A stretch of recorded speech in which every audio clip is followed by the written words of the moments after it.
Good afternoon and welcome to today's webinar. My name is Peter Frank and I'd like to personally welcome you to the Church Communications Strategy Training course. This is the first in 7 sessions. We'll be doing this on a weekly basis from now until early June. This is the second time that I've led a training seminar on this topic in the same kind of fashion. We did this in 2017, a very similar topic, and it went so well that I've had a number of requests asking for me to update it for this year, for 2020. And that was before everything hit with the coronavirus and COVID-19. And so these changes just make church communications even more important. So I'm excited to be here to share this information with you today, updated for the times. Again, my name is Peter Frank. I'm the Senior Manager of Marketing Technology at Concordia Publishing House. It's kind of a funny title that means a couple different things. On the one hand, I market our technology. So you may have seen me in a variety of different training webinars or received emails from me related to Concordia Technology Solutions. That is our church software products. So whether it's Church 360 or Lutheran Service Builder or Shepherd Staff or any other number of products that we have, I'm involved with those. And on the other hand, I manage our marketing technology. And so I'm involved with our e-commerce site, all of our marketing automation systems. We use HubSpot, which I know a lot of you are familiar with. All of these different tools, social media, etc., I get to be involved with. And so it's a lot of fun to take what I learn on the marketing side, take what I learn on the church software side, and share it with you in the church. Now, I've been with Concordia Publishing House for about 13 years in a variety of different roles. I've been in this role for a couple of years now and working with CTS for, about the last 8 years. And I will actually be moving into a new role pretty soon. At the end of the summer, my status will change to be part-time here at Concordia Publishing House, as I'll be attending Concordia Seminary full-time as a student. So my goals have changed a little bit over the last year and certainly will change in the near future. So I hope that helps put everything into perspective. My goal with this training is to help you in the church. That's it. And we'll talk about that in a little bit. But before we get into that, there's a few housekeeping items. I'm planning about 55 minutes for presentation. If you've attended my webinars before, you know that I often stretch those limits, but that's my goal. I'm leaving about 5 minutes for questions, and I think in the future we'll probably have some more for that. But I got a lot to cover today, and I've got a lot of people here. So I won't be able to take too many questions, but if you put them in here, then I'll be able to answer them either now or after the fact. So we are recording this webinar. We'll be recording every week, and I'll be sharing it with you after the fact. So please go ahead and wait for those emails tomorrow. Don't worry. Whoops. I'm here in the building almost alone, but our cleaning crew is here and they are ready to take my garbage. So pardon me for the interruption. But I am recording the webinar. Look for the email tomorrow. I probably won't get it out today. All right. There's a question that I often get. Why can't I say anything? Well, all attendees are muted. We have a large number of people here and we cannot have everybody talking at once. So if that were the case, we would have a lot of back and forth on conversations. Oops, oh shoot, I just realized that my video is not showing. I do apologize.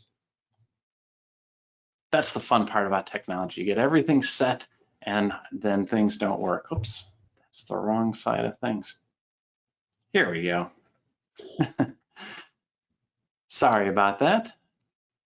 I'll wait for you to see that. Yeah, I had a number of things there, but I'll fix that on the recording. All right, so attendees are all muted. Thank you very much for being here. And as much as I want your participation, I can't have you talking out loud. So what I ask you to do is you can ask questions throughout in the chat. Looks like there's a few people who aren't getting audio, but I think the majority are based on the fact that I haven't received a ton of comments. So if you aren't getting audio, you can't hear me anyways. I apologize for that. But if you are getting audio, go ahead and just put a note in the chat. Oh, I've already seen a few people saying sounds good on my end, so great. All right, let's dig into the topic at hand because there is a lot to cover. And I want to start off talking about the ideal situation. So the ideal situation revolves around a family named the Smiths. Very generic name for a very typical family. We have here a dad and a mom and a couple kids. They just moved to the area and they are looking for a church home. So what's the first thing they do? Well, they go to the church website. That's what a lot of people do. They go to the church website, and usually they have to go to a search engine like Google first. But they go to the church website, find out the service times, find out a little bit about the church, and say, yeah, that looks like a good place to go. So they go to visit, and they become the first-time visitors. So your welcome team sees them, the greeters greet them at the front door. They're comfortable, they attend worship. That's the next step. So after that, what goes on? Well, you want to follow up with them, and that is why we have the attendance cards. Now, your church might have attendance cards, might have a welcome book. There's a variety of different ways to collect it, but that's that next step in your communication channel.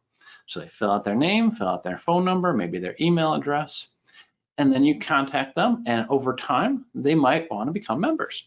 Hopefully they come back, and then they attend the new member class. That's their next step on the journey.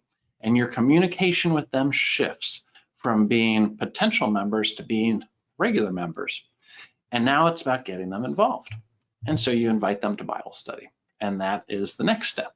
They are engaged members. Finally, it's time for that all-important decision about where to send their kids for school.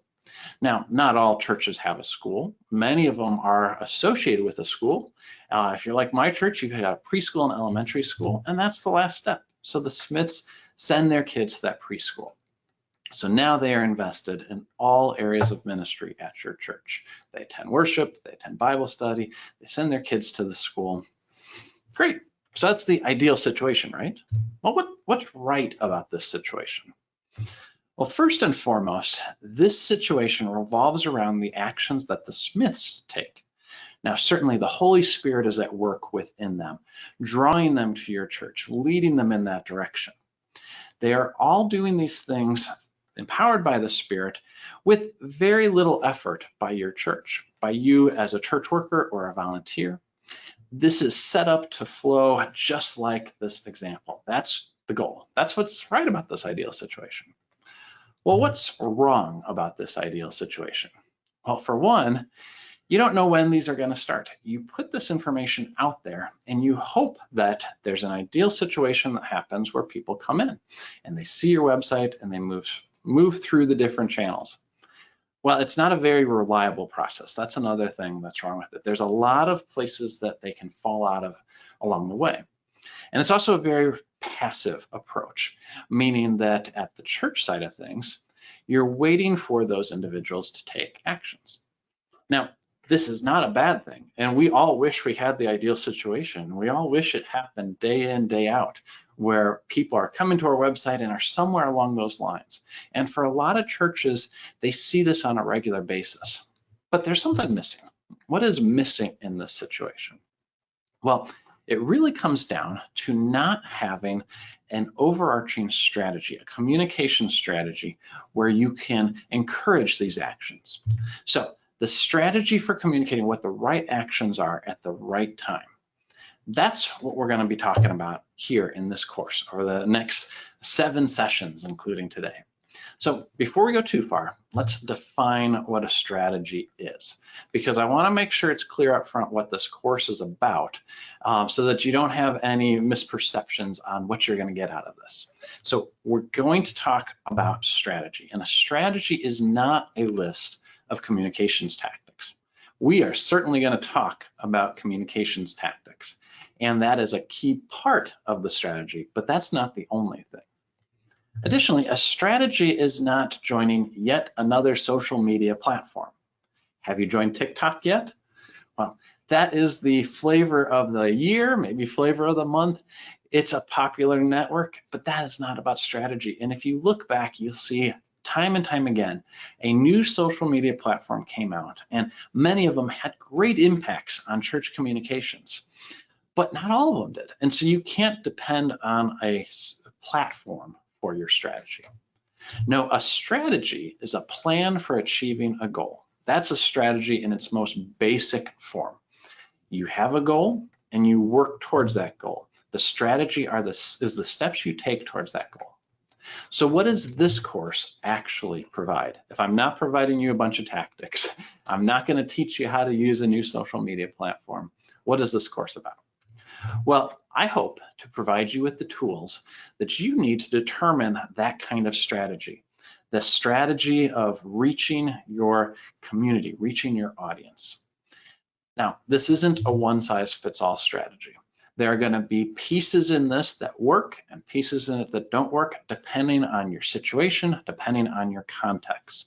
But my hope is to give you enough tools in your toolbox that you can use them to build a strategy that works for your situation. By the time you're done, you're going to have a unique strategy for your church that may not work somewhere else. And what somebody else has may not work for you. But hopefully, what you have will work for your church. So we're going to walk through 4 strategic actions. The first one is to define what success means in your specific situation. And that sounds simple enough at the beginning, but when you think about your place within the kingdom of God, within all of the churches in the United States, within all of the churches of whatever country you're in, I know we have people signing up from other countries. What is unique about your situation? How is your church different than the church down the street? You know, maybe there's denominational differences, but how is your church different than the Lutheran church down the street? As you start to think about it, there's a lot more that goes into it about what makes your church unique and therefore what success means in your specific situation. That goes into then understanding your audience. And we're going to define the term audience as the people you are trying to reach. I struggle with different terms. Sometimes you'll hear me say members or visitors or community. What I'm really talking about is your audience, the people you are actually trying to reach. And audience has has different connotations to it as well. There's a very passive understanding of audience. It's like going into a movie theater. The audience is watching the movie. So it's not the best term in the world, but that's the term that we're going to use because for communications, that's appropriate. The next strategic action we're going to take is determining what tactics you take. So what actions are you taking? And I put it in here as the actions you can and should take.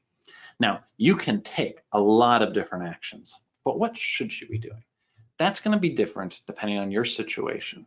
You know, depending on if you're in a rural setting or an urban setting or a suburban setting, different social media channels will work in different ways, different marketing activities. You know, for us here, email communication is our number one thing.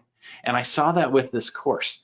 We did a number of things on social media, but when we sent emails, that's when we saw a spike in registration. That's what's unique to us. Now, email may work very well for your church. It may not, but that's just one of the tools available to you. Finally, we're going to talk about refining your strategy as you learn more about how your audience responds to your actions.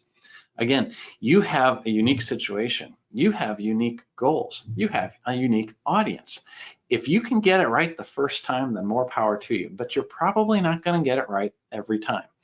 You know, things change as well. When you think about what might have been working for you in February, pretty sure that's not working for you right now because so much has changed in our world. And Lord willing, we won't have another pandemic like this. We won't have another change in our lives as impactful as this COVID-19. But you never know. And that's why you have to continually refine your strategy. Your goals are going to stay the same. Your audience is going to stay the same. How you go about achieving those goals may shift a little bit. What your priorities are may shift over time. But if you have that strategy in place, you'll be able to pivot with all the different changes. Now, I want to clarify that the principles in this course go beyond churches. Churches are my primary example, but we'll also use the examples of schools and nonprofit organizations as we go through this process. Now, today, I think as we talk about goals, it's going to be pretty clear that this applies well beyond just churches. And so the examples we're using today are churches, but we'll touch on schools and organizations just a little bit. All right, so what's included in this course? Well, for one, it's the weekly live webinar, and it's going to be every Tuesday at 1 o'clock at Central Daylight Savings Time. So you are all here right now. I mentioned before we got started that there are some issues with our GoToWebinar automatic emails where it was saying it was GMT, Greenwich Mean Time, which it put it in that time zone. It was the right time, but it was confusing. So I apologize for that, but you're here at the right time. And if you were watching the recording, let me clarify that it is 1 o'clock Central Time. We're going to go from today, April 28th, through June 9th. We're also going to have a weekly blog post. Now, I've scheduled it to go out at 2 o'clock after the webinars. It's going to dive deeper into a specific area of what was covered in the topic for that week. So you'll see one coming out here in about 45 minutes. Tied in with that blog post will be a weekly download. Now, because you have taken the time to be here live, I don't want to send you to a page where you have to download it and enter a form and all of that. So I've put it as a handout in GoToWebinar. Now, given that sometimes we've had issues with, depending on your computer, browser, or whatever, sometimes the GoToWebinar stuff doesn't work. I will share this with you at the appropriate time. I'll put a link in there, but you're welcome to download this. Now, this will also go through. It is a worksheet, and that's kind of the goal for each week, is that I'll have a worksheet of something you can do after the fact, some place to document your strategy and kind of put it all together.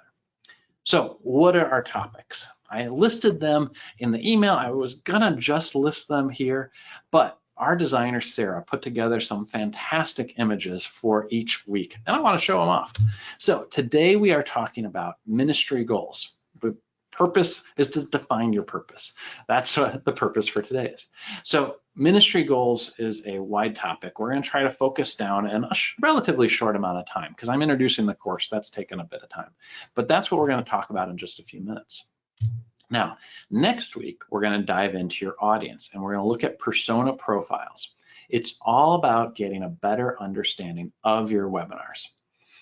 Webinars. I looked over here about your audience. I just noticed I have the questions pulled up so I can see if something's going wrong. And Larry mentioned that I was thumping something at the site, which is giving a bass sounding thumb. Now, I think I keep bopping into my desk, so I do apologize for that. So please accept my apologies for the thumping. I'll try to keep my hands up here and not down there.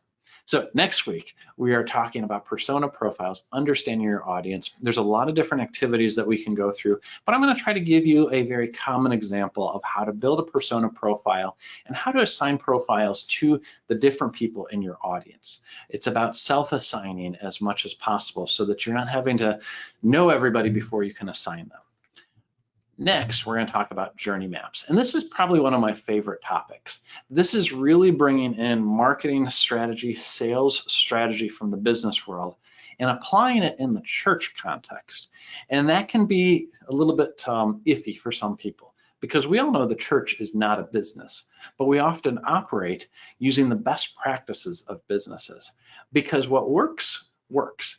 That doesn't mean that everything works in every situation, but we can't throw out the good stuff just because it's in the business world. And so we're going to look at some principles. And I've had a lot of really good feedback from people in churches as I've talked about this. It really kind of clicks and makes sense. Now, during this webinar, we'll be talking about how to track this in your database. And so regardless of what way you track your members, I'll show an example, and it's a free example, but you'll want to know that you can do some of this in your database, whether that's church management software or a CRM, marketing, email software, something like that. Next, we have content maps. And this is a fun one too. This is the one that kind of pulls everything together and says, all right, we got some work to do, because it shows you how many opportunities are available. When you combine your audience with your journey map, it gives you kind of a roadmap, or we call it a content map, for all the different ways you can communicate with the right audience at the right time and in the right ways.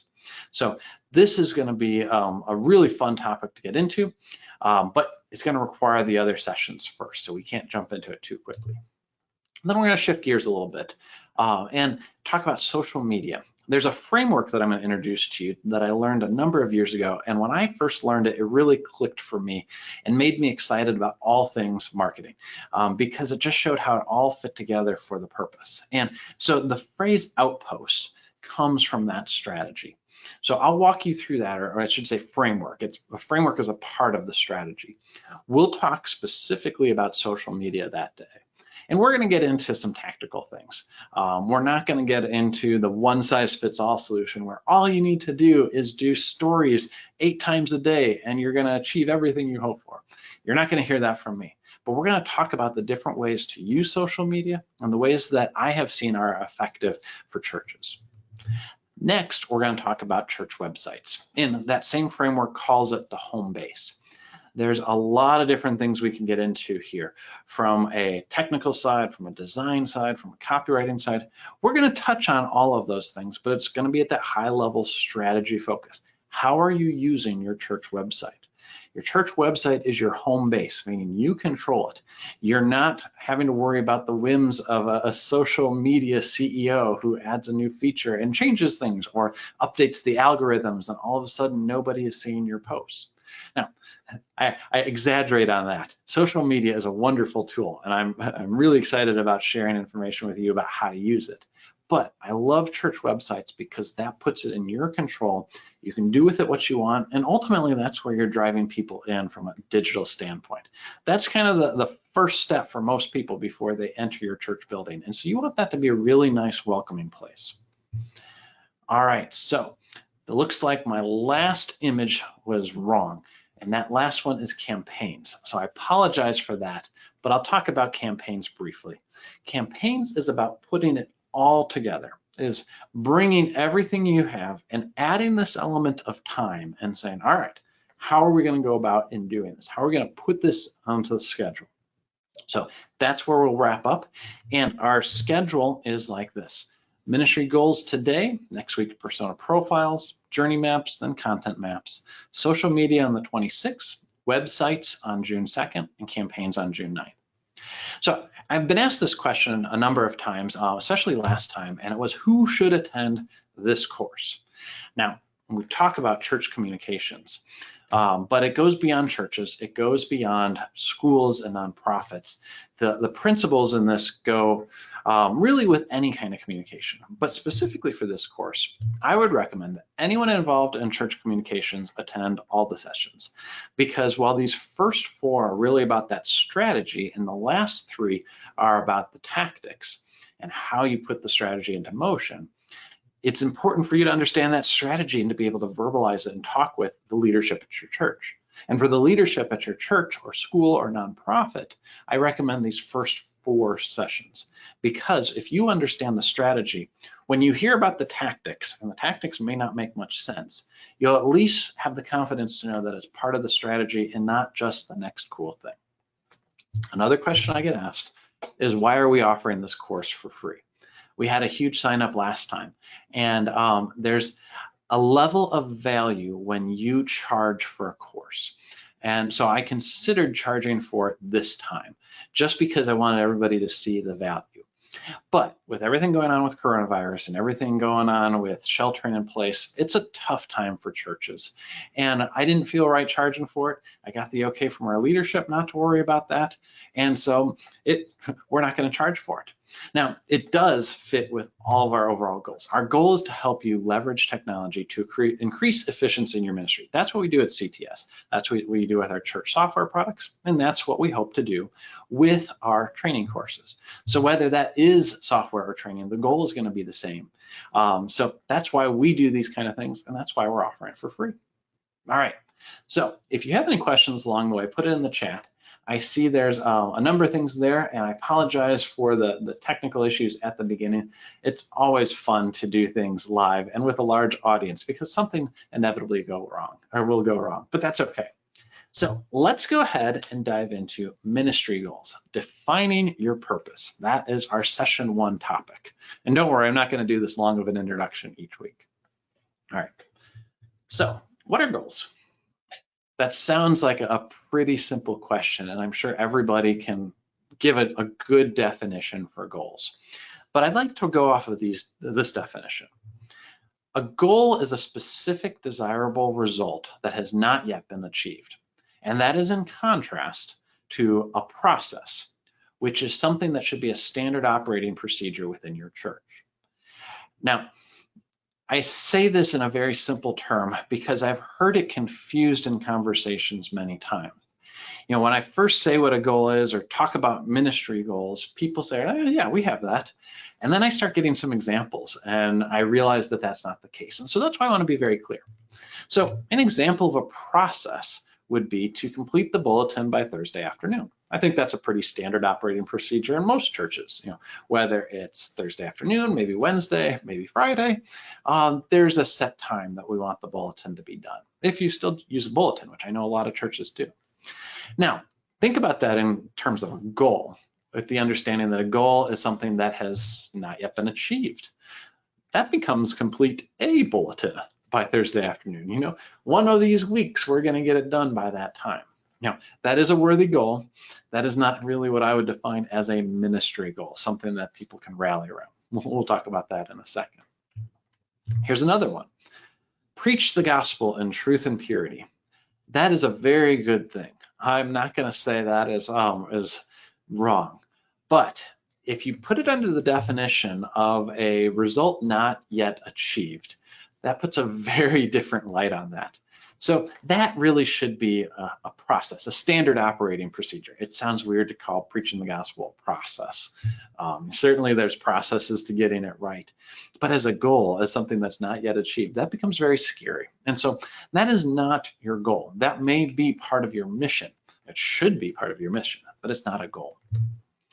What about welcoming visitors with the love of Christ? Well, that is a really good goal in the broad sense. In a specific sense, though, that should be a standard operating procedure. You want to welcome everyone with the love of Christ, whether they're a visitor, a family member, or a member. So maybe a better goal would be to get more specific. We'll get into SMART goals in a little while, but host 3 welcome events and invite the community. Now that's a result that is not yet achieved, but you'll know when it is achieved. Or here's another one. Oops, wrong direction. Provide multi-generational ministry opportunities.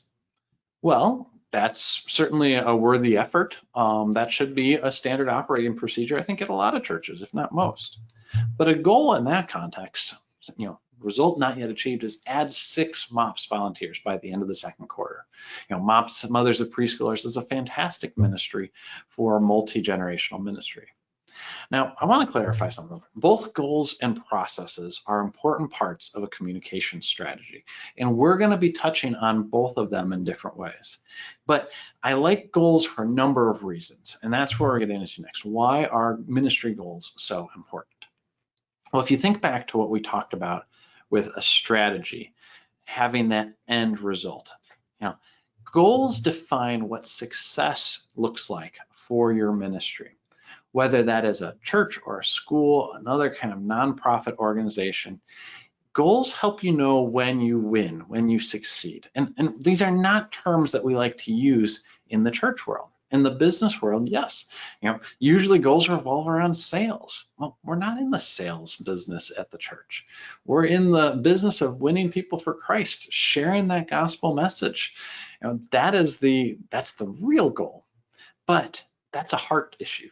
That's something that we can't see all the results of when we achieve it. And so to leave that as our goal makes it undefined. And so we look at practical ministry goals, not because they're more important than the overarching goal of sharing the gospel with everyone, but because they're tangible results that we can see. We can understand when we have succeeded, and we can measure everything against them. Goals also promote accountability because they're clearly and publicly stated.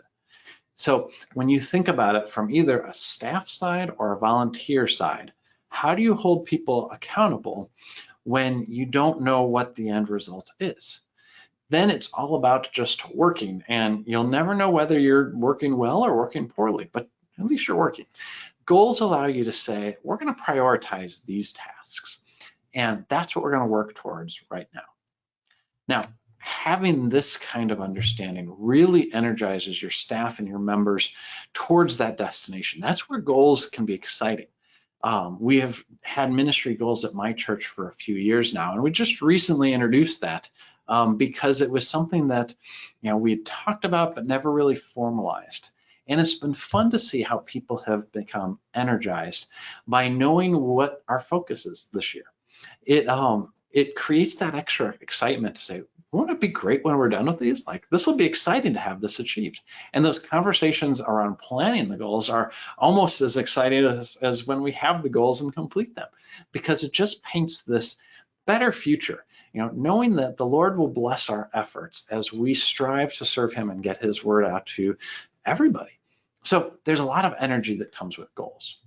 Now, on the other side of things, goals provide a nice curb that keeps the direction focused, especially within the communications world. And when you look at communications in ministries, there is an endless amount of things we can do. And I'm sure if you are in church communications, you feel that as well.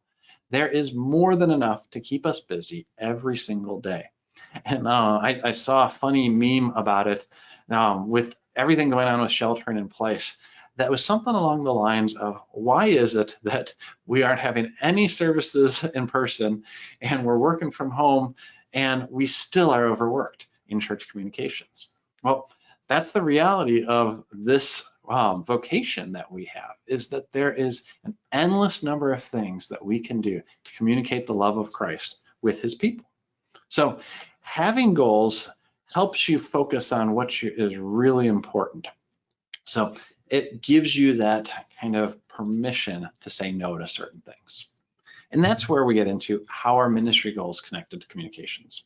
Well, again, like I said, they allow everyone to focus on what's important, but they give you the reason to say yes or no to tactics.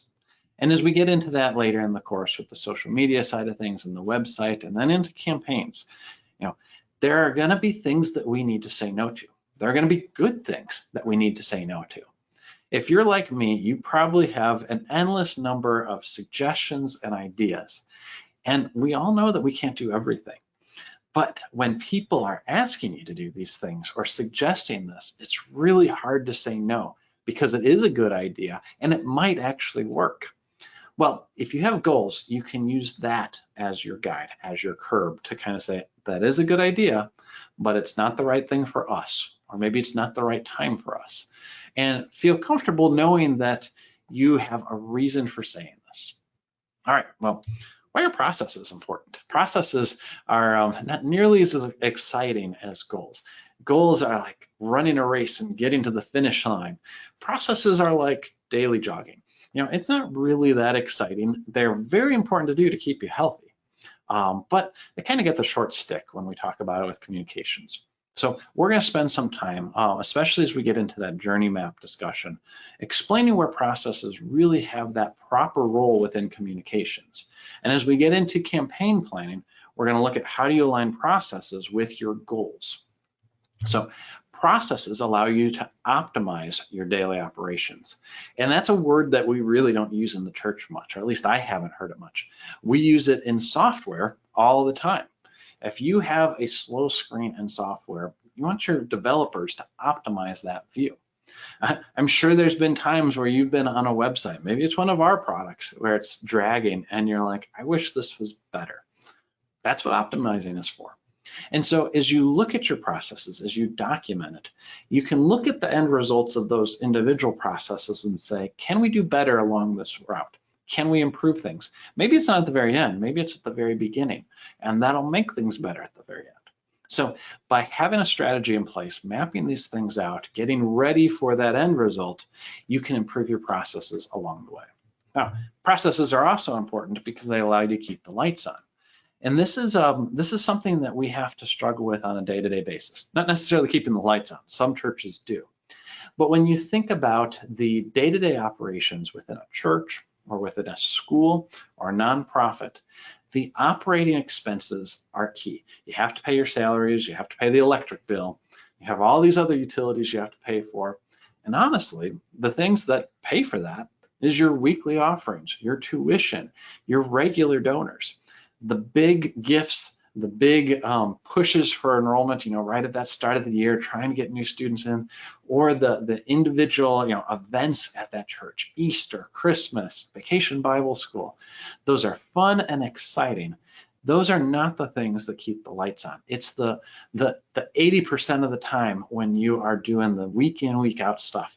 That's what allows you to continue operating as a ministry. And so that's where processes come in and support that. And so we will by no means minimize that. But I think having goals is an appropriate way to show that end result, that success, and really clarify how this strategy gets in place. All right, next up, how do you determine ministry goals? Well, the first thing you want to do is you want to find your baseline of ministry, and then you can find where you can stretch. So you establish this baseline, you identify that. You could use a number of different verbs there, but it's not necessarily saying we're going to get up to this point and then we're going to go farther, but it's saying, where are we right now? You know, with all things running smoothly, assuming they're running smoothly, you know, at this time in our history, I wouldn't necessarily say things are running smoothly, but even my wife, who is a 5th grade teacher, we've got a couple kids at home and 1st grade and preschool, she said, well, I think we're kind of starting to get into a routine. And what a weird routine that is to get into, where she's teaching remotely and the kids are learning remotely and she's helping them. And what a weird routine it is. That's our current baseline. That's not going to be our forever baseline. And so as you look at what you're doing right now, and then look at where you're going to be when we get back to normal, whatever normal is these days, you can have an understanding of where you can stretch. But the direction that you stretch is going to be based on your ministry goals. All right, so what I recommend, and you've probably heard of this before. If you haven't, don't worry, I'll explain it. If you have, you might be rolling your eyes a little bit.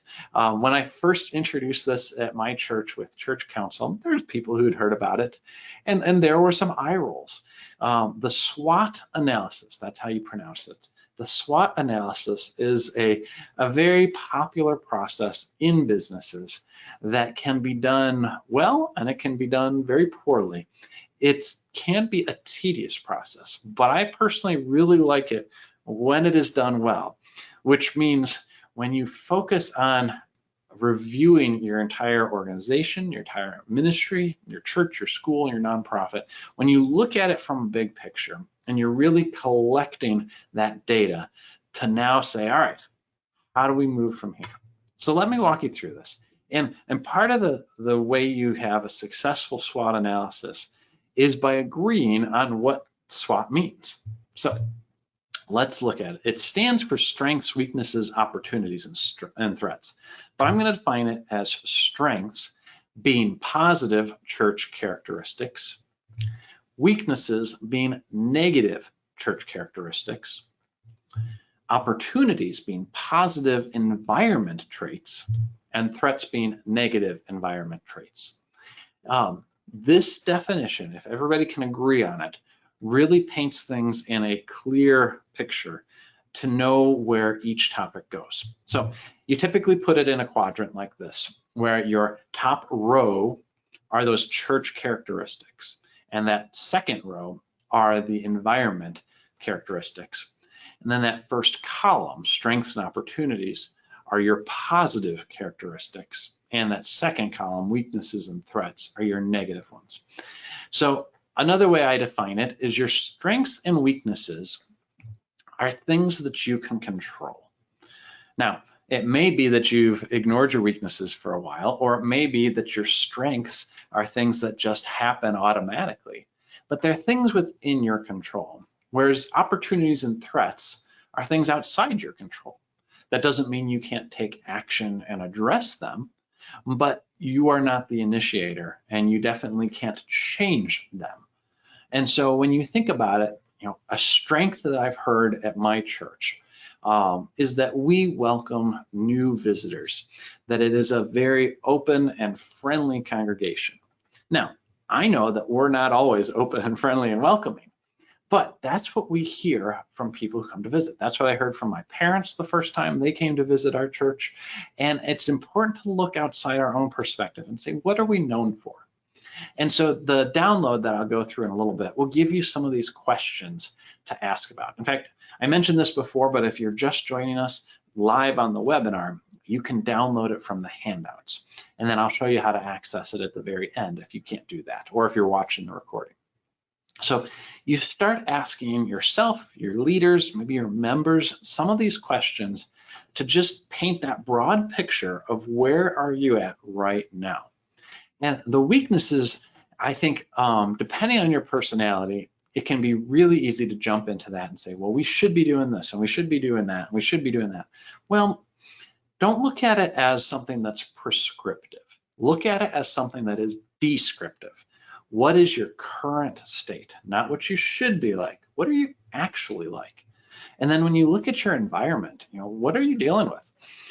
I've heard stories of my church, how we used to be one of the largest LCMS churches in the St. Louis area. There was traffic cops that would come out and direct people. We don't have that problem today with traffic.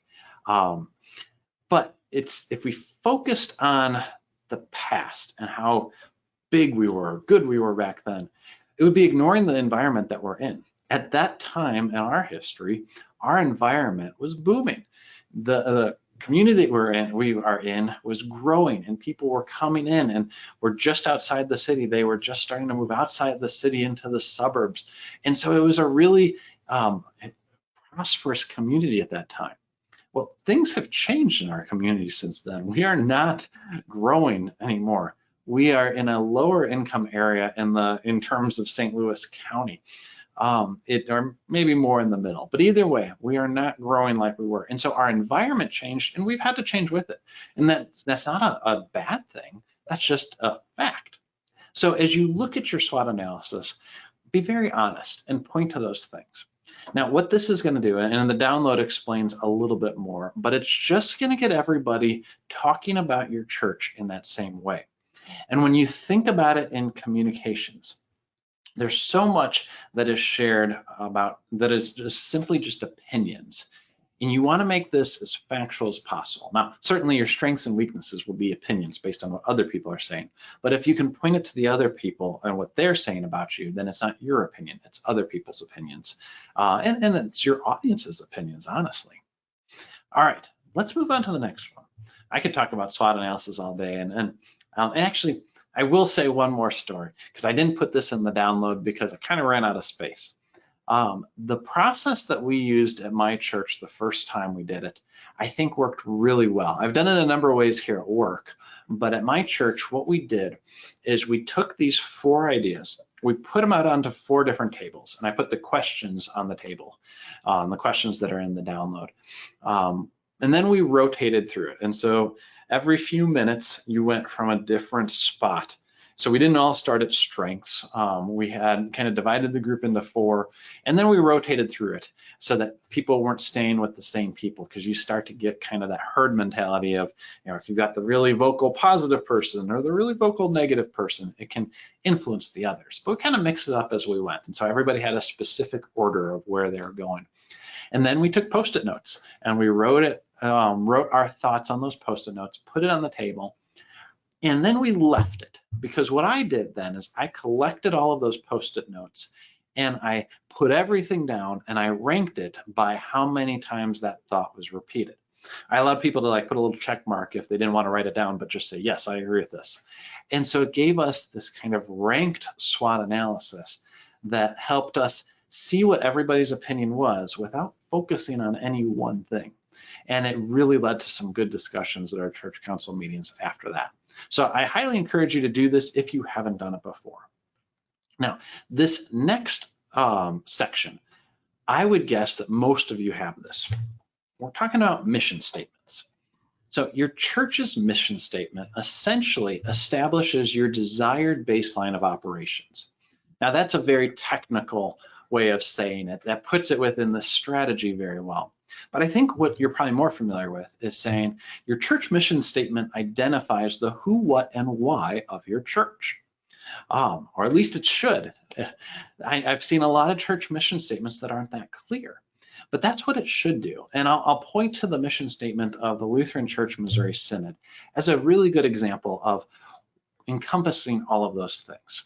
And I described this quite a bit in the download, but the mission statement of the Lutheran Church Missouri Synod says, in grateful response to God's grace and empowered by the Holy Spirit through word and sacraments, the mission of the Lutheran Church Missouri Synod is to vigorously make known the love of Christ by word and deed within our churches, communities, and world.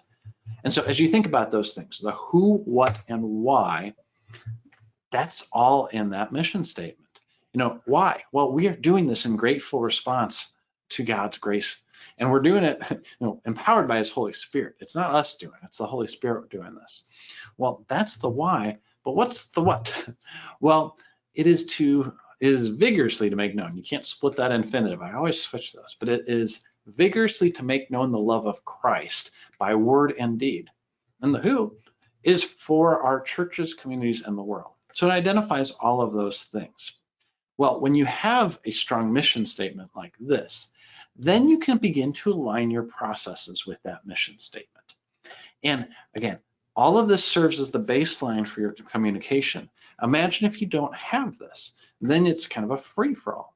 So obviously in the Lutheran Church Missouri Synod, when you're talking about that national church level, it's a pretty broad umbrella, and it has to be. In your church, it's going to be a little bit different than that, because you're not going to all parts of the world. You're not even going to all parts of the country or the state, or maybe even your city. You are focused on a small geographic area with a very specific set of people in your community. And those people are going to have different needs than the people, a few communities over. So what is your church's mission statement?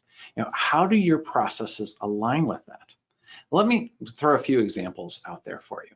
If you are like my church in the heyday, where you are in a growing community and people are coming in by the thousands each year, you've got new house development, that idea of welcoming new people because they're new to your community, that's the driving force. Now, 40 years down the line, you're an established community. You don't have people coming and going all the time. And so it's going to change your focus. You might dive a little bit deeper into the spiritual development of the people that you're with, or you might focus on a school ministry. That's one of the things that we do. At my church, the preschool is the leader in bringing people into our church. Now, some of that might have to do with the discounted tuition. I don't care. They're coming in and they're hearing the gospel. That's our goal.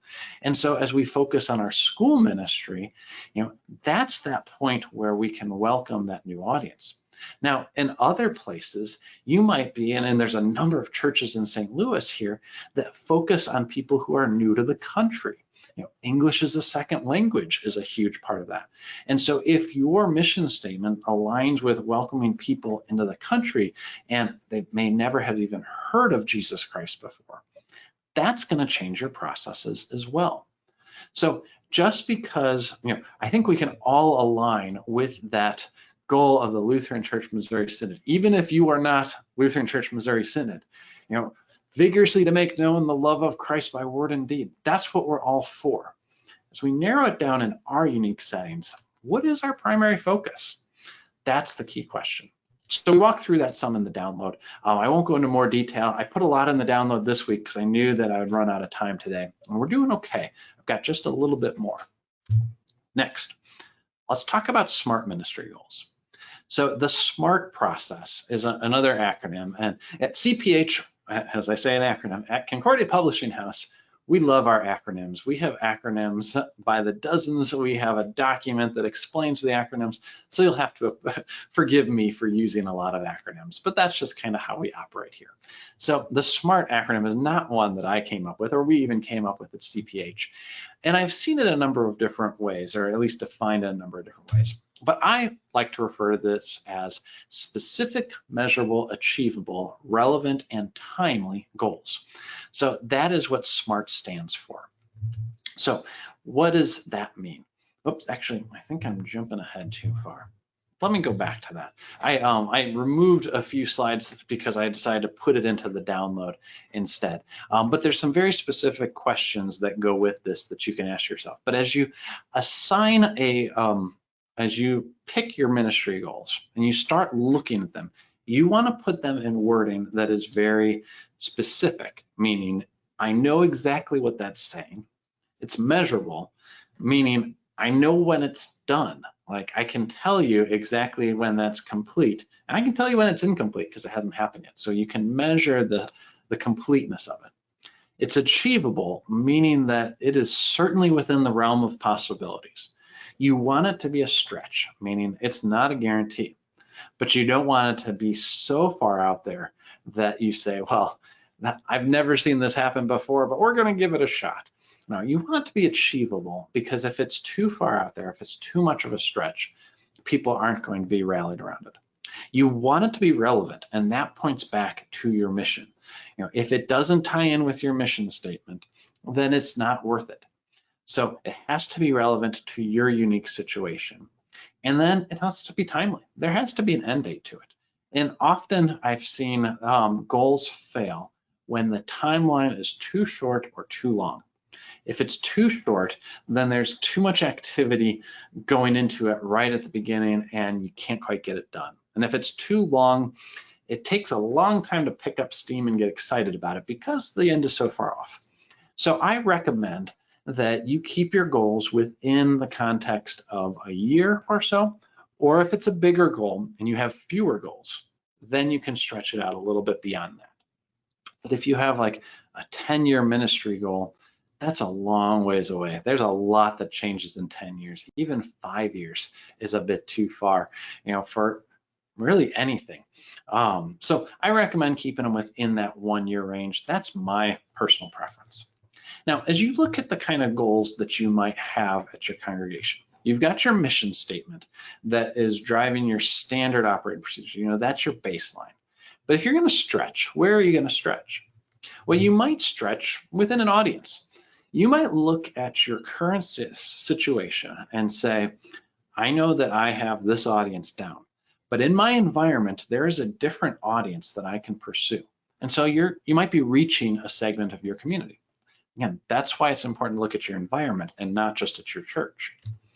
Well, maybe you're looking at habits, changing member activities. Maybe one of your weaknesses is that nobody attends Bible studies. You might have a church with 400 people attending weekly services and 12 people attending Bible studies. Well, spiritual development is something that's lacking. That's a weakness, but it's within your control. Maybe you have a different goal. Maybe it's related to finances. Maybe you need a new gym at your school. The old one is falling apart, and it's such an important part of school ministry. It's an important part of attracting new families there that you need a new gym. Well, that is not a simple process. You can't just go in and start building. It's a huge capital campaign, but it ties into the mission of your school. Well, that could be a worthy goal. And that one, capital campaigns are bigger. Maybe that's a 3-year goal. Then ministries, add or subtract areas of focus. As you look at your strengths and weaknesses, maybe there's something that you're missing. Or maybe you look at your strengths and you say, this is going so well, we could make it even better. We're actually pretty good at this. Maybe you've got a food pantry in your community and your church is leading those efforts and it's really becoming a blessing to the people in your city. You say, I wish we could do more with that. There's more people that we haven't reached, but we're too busy doing these other things. Well, as long as it aligns with your mission, if you look at some of those other things that may not be as important to your mission as the food pantry, well, that's where you subtract those areas.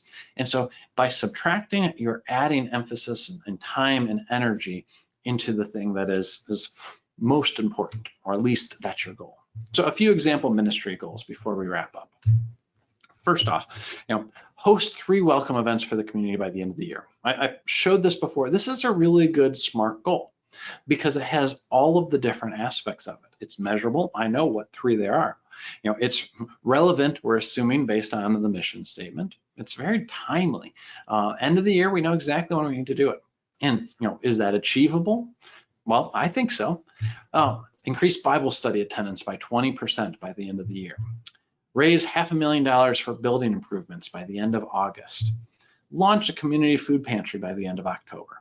There's a number of different ways you can look at that. There's some context that we don't always know, but at least as they're written, they meet that SMART criteria. And so as you look at your goals, ask yourself, is it specific? Is it measurable? Is it achievable? Is it realistic? Is it timely? Or sorry, relevant. Realistic is another one, but it's very similar to achievable. All right, let me give you the TLDR. And if you don't know what that stands for, it's too long, didn't read. I just think that's so funny. That came out, I don't know, maybe a year ago, and I was so confused when I first saw that. But I really like this. It's like, in a few words, this is what's happened. So use a SWOT analysis to assess the situation. Align your processes with your mission statement and set SMART goals to stretch your ministry.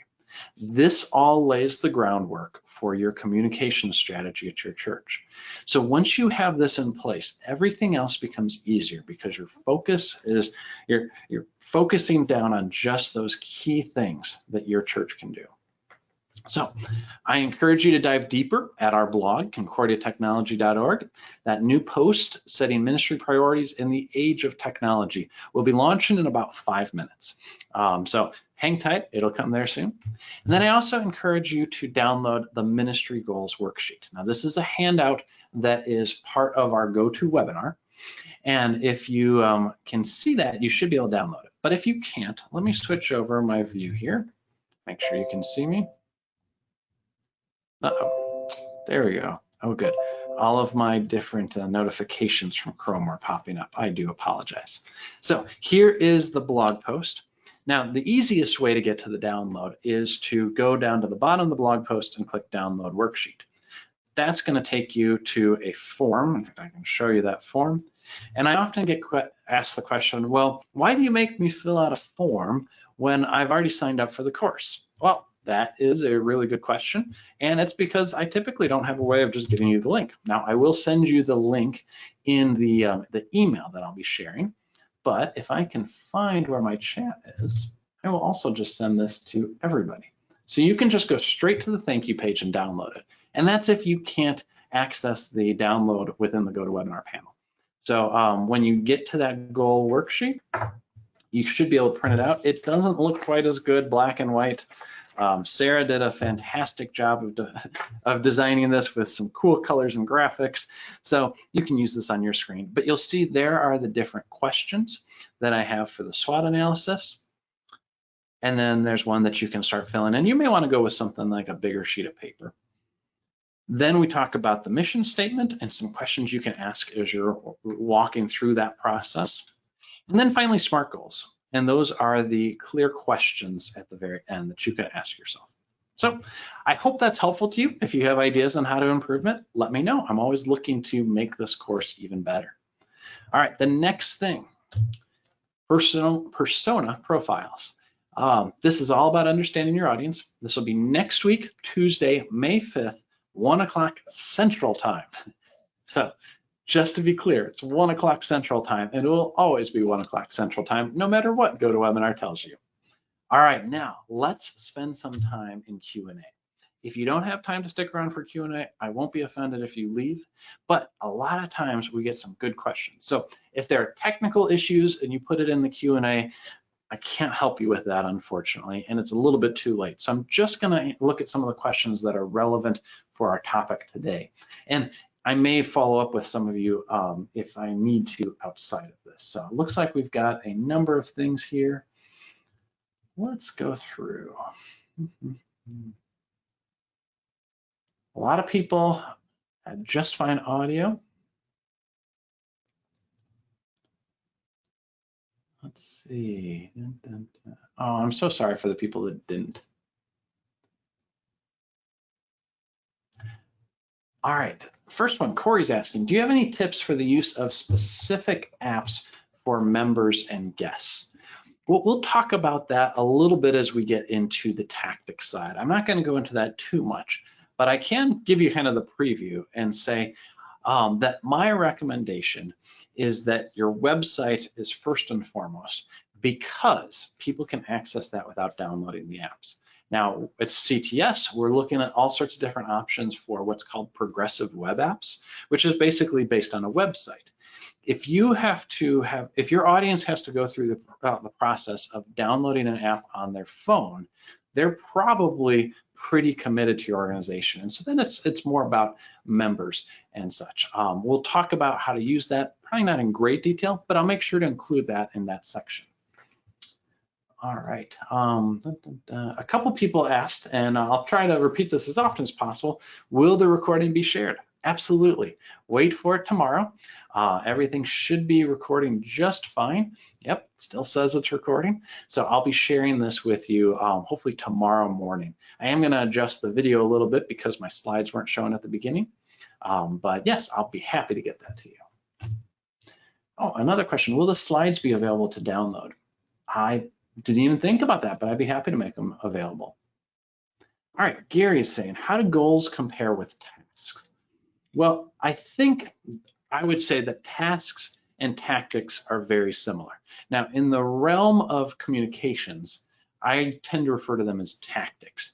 They're outward actions that you're making to communicate with your audience. Now, we are going to talk about some what I would define as tasks, which are benchmark things that every church should be doing from a communication standpoint, like Google My Business. We're going to talk about that. That is not a tactic. That is something that everybody should establish because there's such great long-term value in doing that. And so we might look at tasks a little bit differently over the course of this, where a task is an action you really need to take. It's not part of your strategy. It's even not even part of your process, but it's something that you should do. And there's a number of things within the social media side of things and the website that we're going to talk about that.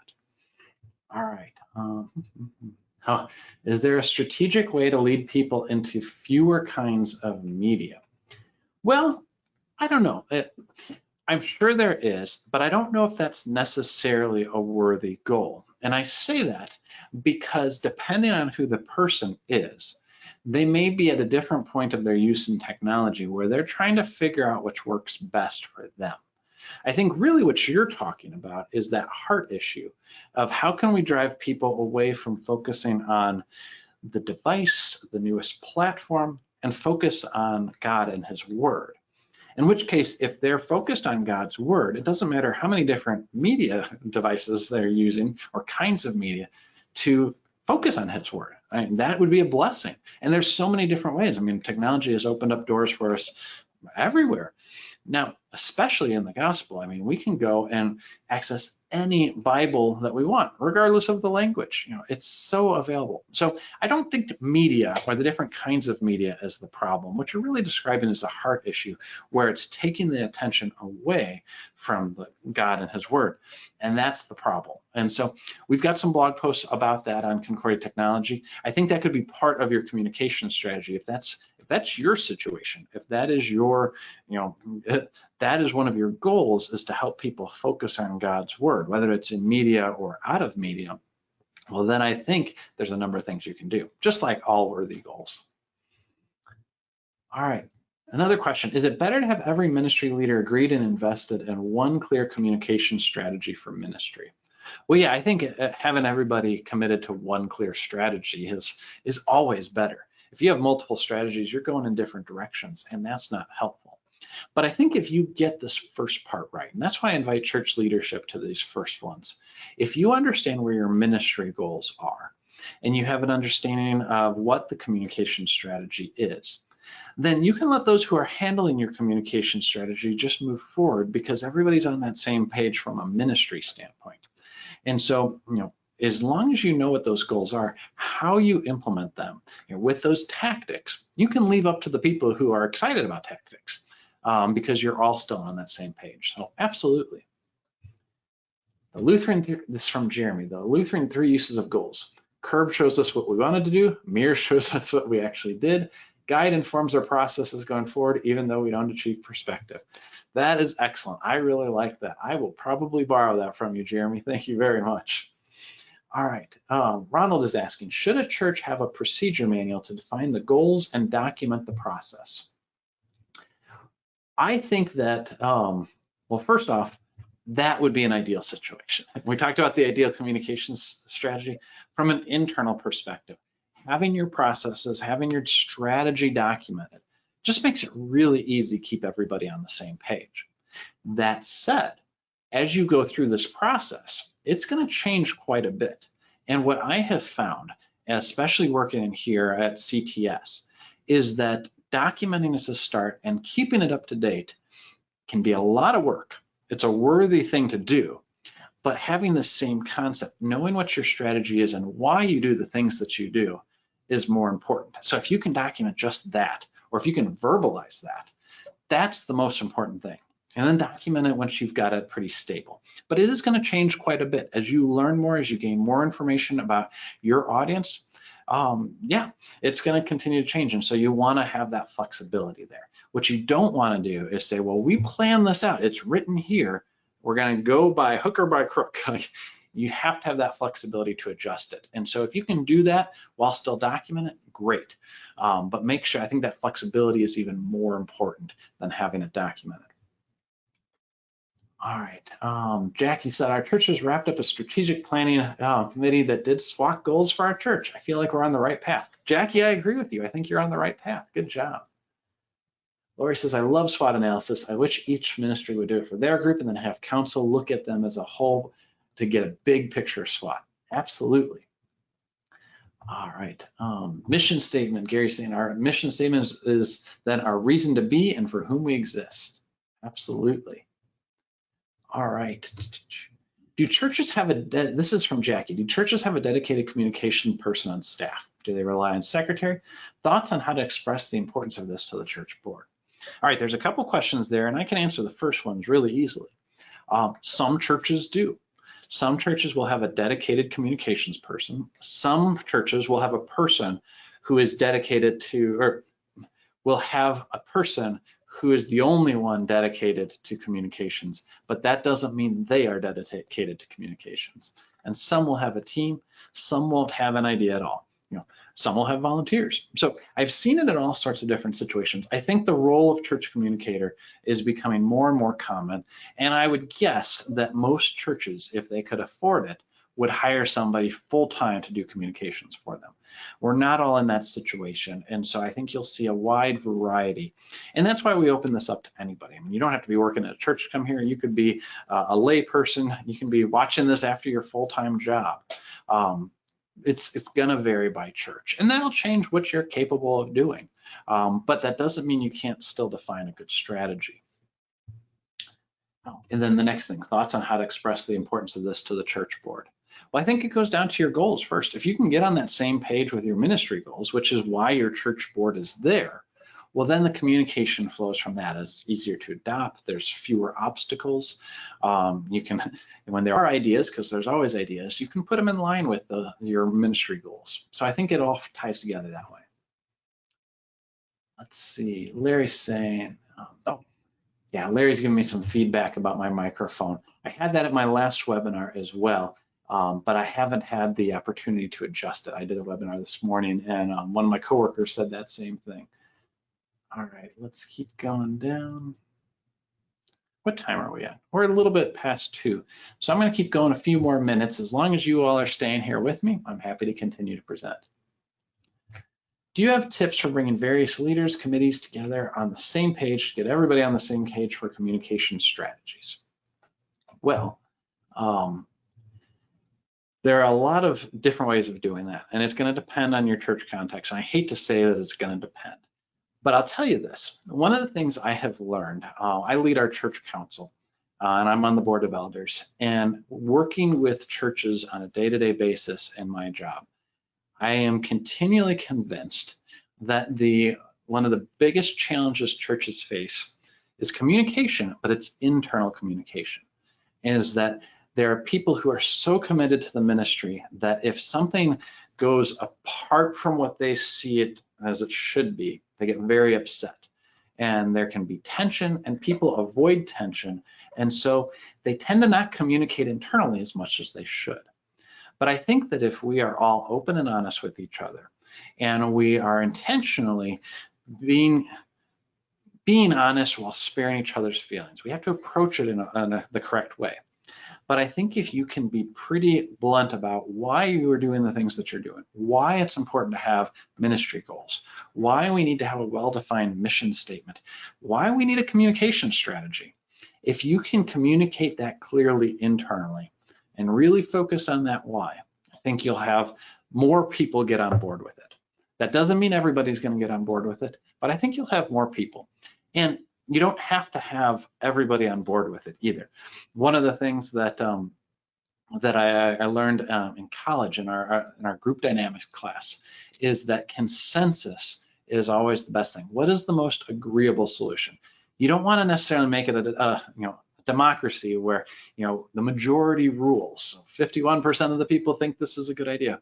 What you want to do is find what is the best consensus. What is the most agreeable solution? And so everybody may give a little bit. It's not quite compromise. It's not cutting it in half, but saying what is the most agreeable solution? And it may be something completely different. One group wants A, one group wants B. Look for C. That's where you get the consensus. So to bring the different people together, I think you communicate and you look for consensus.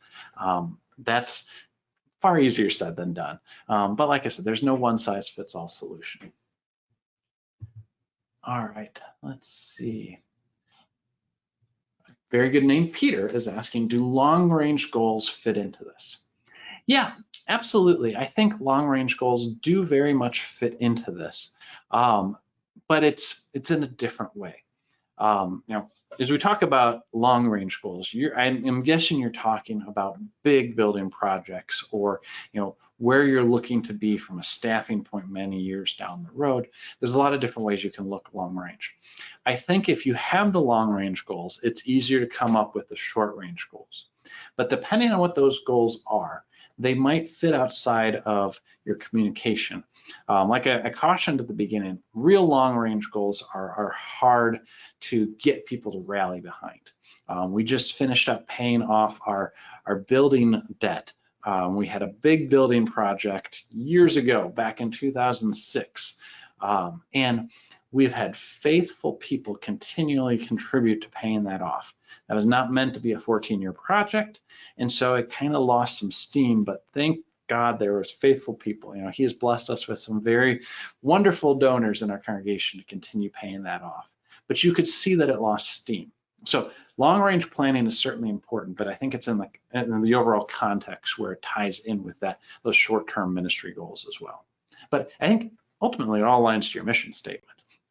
So if your long-range goal aligns with your mission statement, your short-range goals do, that's what you focus on. All right. I'm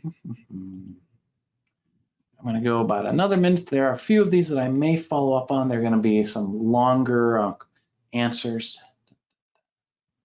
This will definitely help me as I prepare some more of the other downloads and stuff. All right, Lori's got a good question. How will I get leadership to buy in as they're not marketers? Whereas it sounds like Lori came from a marketing secular job. Well, there's some not so great ways to do it. One of the things that I heard a number of years ago from my home church is, well, the leadership doesn't like it when we call this marketing, so we just call it evangelism. Well, evangelism and marketing are two very different things. Communications is a better term. Marketing, in my mind, is when you are paying for communication attention. So if you're doing Facebook ads, that's a marketing tactic, and it fits within church communications.